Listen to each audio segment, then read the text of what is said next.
The book of Jeremiah, chapter 30, verse 7. At last, for that day is great, so that none is like it. It is even the time of Jacob's trouble, but he shall be saved out of it. Barakatha Yahweh, Barakatha Yahweh Shai, Barakatha Yahweh, Barakatha Yahweh Shai, Barakatha Yahweh, Barakatha Yahweh Shai, Bahasham Rachakodash. Double honors to my apostles and elders of Great Millstone, who are the apostles and elders of Yasharallah.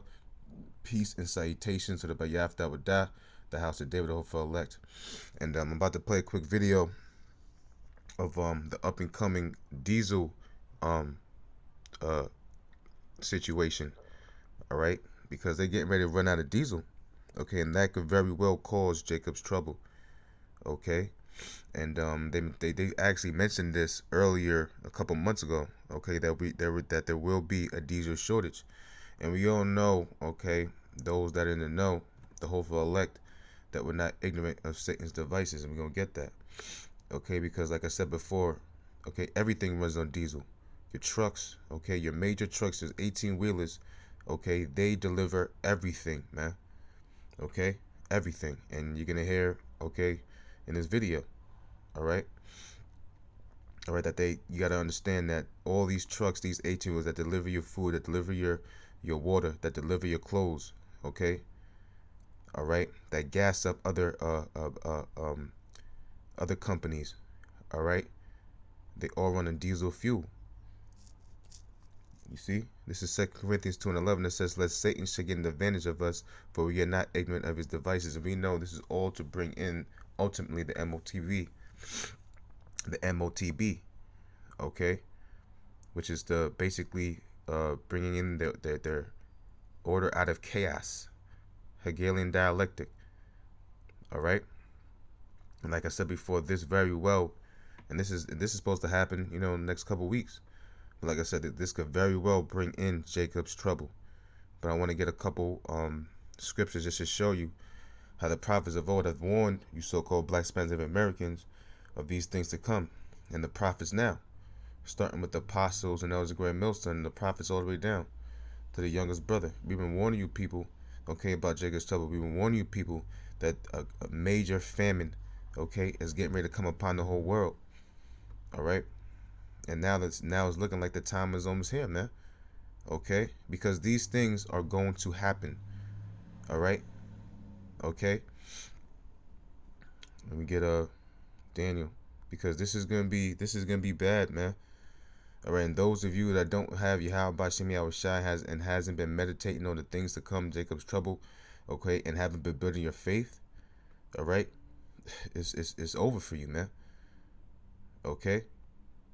All right, and we've been warning you people, okay, for starting with the apostles for years, okay, to build your faith, okay, to come into this truth, man, and build a relationship with Yahweh Bashim Yahweh Shai, okay, so you could withstand this great day. It says, "And at that time shall Michael stand up, the great prince, which stands for the children of thy people, and there should be a time of trouble." And this is going to be a time of trouble that nobody's ever seen before, okay, because when people can't eat, people can't go to their daily jobs, and all hell's breaking loose, okay, in a country that's been so privileged, man, these people are going to turn to beast. It says, "Such as never was since there was a nation, even to that same time, and at that time thy people shall be delivered, every one that should be found written in the book." And that's talking about the elect. The elect are the only ones that's going to be protected in these times, man. And like we said, it's Jacob's trouble.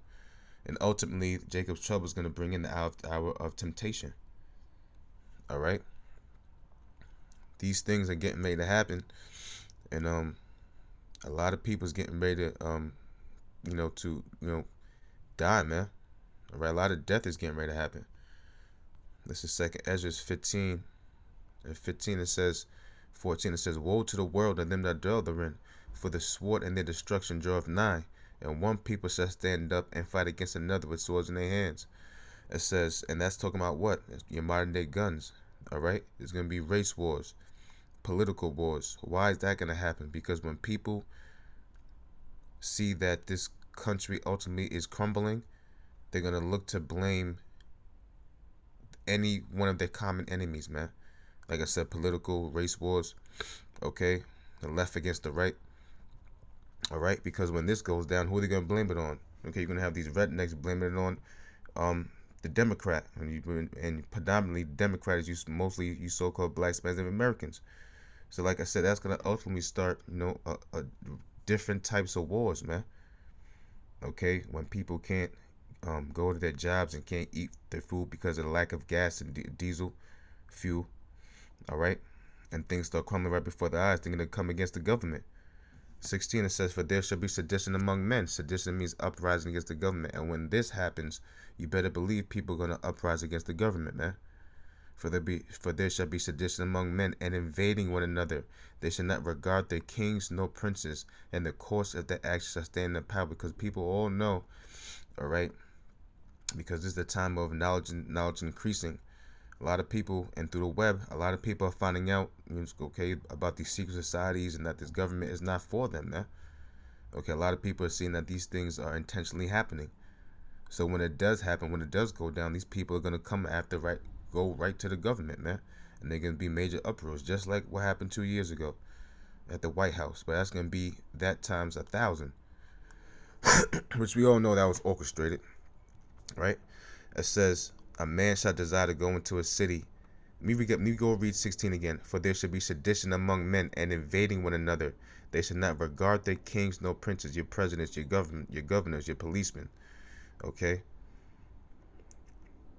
"In the course of their actions shall stand their power." The people's going to overtake the government, just like what happened in Sri Lanka.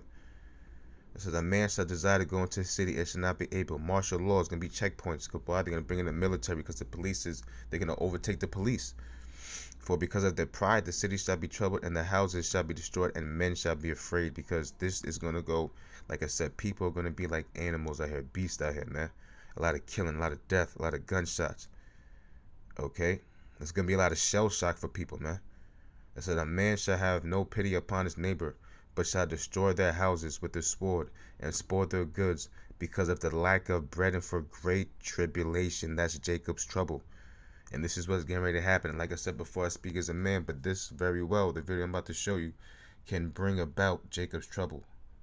Okay? When they shut down that diesel fuel, when they stop bringing in that diesel fuel to these truckers, okay, all hell is going to break loose.